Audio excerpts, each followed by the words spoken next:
Bismillahirrahmanirrahim. Assalamualaikum warahmatullahi wabarakatuh.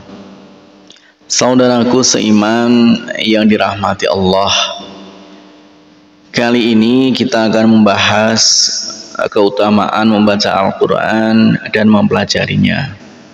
Al-Quran merupakan firman Allah yang diturunkan kepada umat manusia. Pesan-pesannya adalah petunjuk tidak hanya untuk umat Islam saja, akan tetapi kepada seluruh umat manusia. Al-Quran tidak hanya sebuah sumber hukum dan ajaran-ajaran luhur, namun juga sebuah kitab yang jika kita membaca huruf-hurufnya secara lisan akan mendatangkan pahala. Lebih dari itu, kita tidak hanya diperintahkan untuk membacanya secara lisan, namun juga memperindah dan memperbagus bacaannya sesuai kaidah cara membaca Al-Quran atau tajwid. Hal ini sesuai dengan sabda Nabi Muhammad SAW dalam sebuah hadis yang diriwayatkan dari Al-Bara' bin Azib. Hiasilah Al-Quran dengan suaramu, karena sesungguhnya suaranya indah itu dapat menambah Al-Quran semakin indah. Hadis riwayat Abu Dawud 1648, An-Nasa'i 1015 dan Al-Darimi 3501. Bagaimana dengan orang-orang yang masih kesulitan membaca Al-Quran dengan baik? Kita tidak usah khawatir, karena sepanjang kita masih ada keinginan untuk terus belajar membaca Al-Quran dengan baik, maka insya Allah kita akan tetap memperoleh pahala dari Allah Subhanahu wa Ta'ala. Selain keutamaan yang sudah disebutkan tadi, adapun keutamaan-keutamaan lainnya, yaitu yang pertama adalah mendapatkan syafaat di hari kiamat.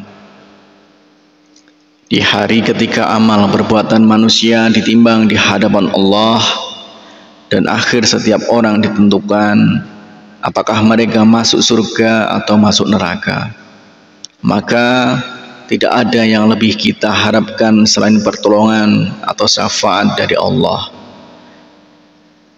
Keutamaan membaca Al-Quran salah satunya adalah bahwa ia adalah satu amalan yang dapat menjadi jalan bagi kita memperoleh syafaat dari Allah Subhanahu wa Ta'ala.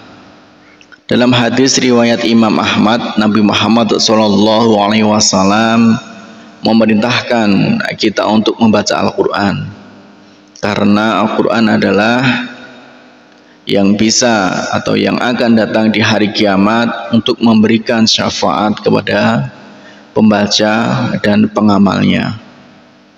Lalu yang kedua yaitu dikabulkannya permintaan kita oleh Allah Subhanahu wa Ta'ala. Sebagai makhluk tentunya kita sangat bergantung kepada Allah Subhanahu wa Ta'ala sebagai zat yang mengendalikan serta mengatur seluruh aspek kehidupan kita. Bagaimanakah agar permintaan dan doa-doa kita diberikan pengabulan atau doa-doa kita dikabulkan oleh Allah? Salah satunya adalah wasilah atau perantara agar doa kita diberikan balasan yang baik, yaitu dengan menyibukkan diri membaca Al-Quran. Dalam sebuah hadis qudsi Allah berfirman, siapa saja yang disibukkan oleh membaca Al-Quran hingga tak sempat zikir yang lain kepadaku dan meminta kepadaku, maka aku akan memberinya balasan terbaik orang-orang yang meminta. Ingatlah keutamaan Al-Quran atas kalimat-kalimat yang lain seperti keutamaan Allah atas makhluknya. Hadis riwayat Al-Baihaqi. Para ulama berpendapat dari hadis di atas bahwa membaca Al-Quran memiliki keutamaan di atas bacaan-bacaan zikir umum lainnya yang tidak terpaku waktu dan tempat. Kemudian yang ketiga, yaitu dicatat sebagai orang-orang yang memiliki kedekatan dengan Allah Subhanahu wa taala. Salah satu keutamaan membaca Al-Quran yang sangat besar adalah dicatatnya orang-orang yang konsisten menghafal serta mengamalkan Al-Quran sebagai ahlullah, yaitu orang-orang yang memiliki kedekatan khusus dengan Allah Subhanahu wa taala.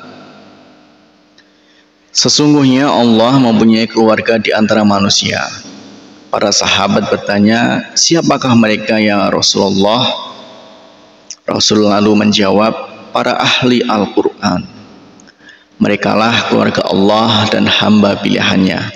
Hadis riwayat Ahmad. Predikat ahlullah atau orang-orang yang dekat dengan Allah ini tentunya tidak diberikan kepada sembarangan orang. Menurut para ulama, predikat ini diberikan kepada orang-orang yang tidak hanya membaca dan menghafal Al-Quran, namun juga orang yang dengan sepenuh hati mengamalkannya dengan penuh keikhlasan. Kemudian yang keempat, mendapatkan kebaikan di setiap hurufnya. Pahala keutamaan membaca Al-Quran tidak didasarkan pada banyaknya halaman yang kita baca, namun didasarkan pada setiap huruf yang kita lafalkan. Ini selaras dengan hadis yang diriwayatkan oleh Imam At-Tirmizi dari sahabat Abdullah ibn Mas'ud radhiyallahu anhu bahwa Rasulullah sallallahu alaihi wasallam bersabda, siapa saja membaca satu huruf dari kitabullah yaitu Al-Quran, maka dia akan mendapat satu kebaikan, sedangkan satu kebaikan dilipatkan kepada 10 semisalnya. Aku tidak mengatakan alif lam mim satu huruf, akan tetapi alif satu huruf, lam satu huruf, dan mim satu huruf. Bayangkan pahala yang dapat kita dapatkan seandainya kita secara konsisten dan tekun membaca Al-Quran. Tentunya Allah tidak memiliki batasan dalam melipat gandakan pahala yang akan diberikan kepada hambanya yang secara kontinu melakukan amal kebaikan. Kemudian yang kelima yaitu diberikan perlindungan oleh Allah Subhanahu wa taala. Salah satu keutamaan membaca Al-Quran yang mungkin cukup sering kita pelajari adalah sebagai sarana untuk memperoleh perlindungan dan penjagaan dari Allah Subhanahu wa taala. Beberapa hadis Nabi Muhammad SAW secara khusus menyebutkan ayat-ayat maupun surah-surah yang dapat menjaga dan mencukupi kita semua. Dua di antara surat-surat dalam Al-Quran yang dapat menjadi benteng perlindungan bagi kita adalah surat Al-Falaq dan surat An-Nas.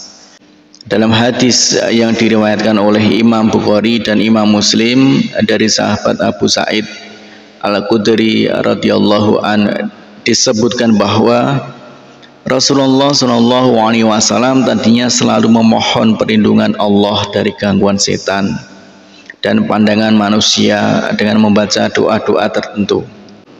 Tetapi sejak surat Al-Falaq dan surat An-Nas turun, beliau membaca keduanya dan meninggalkan bacaan yang lain yang beliau baca sebelumnya. Demikianlah keutamaan membaca Al-Quran dan mempelajarinya.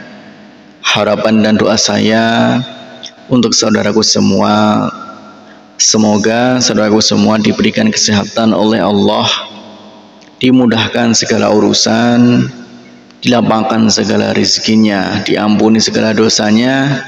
Amin ya rabbal alamin. Wassalamualaikum warahmatullahi wabarakatuh.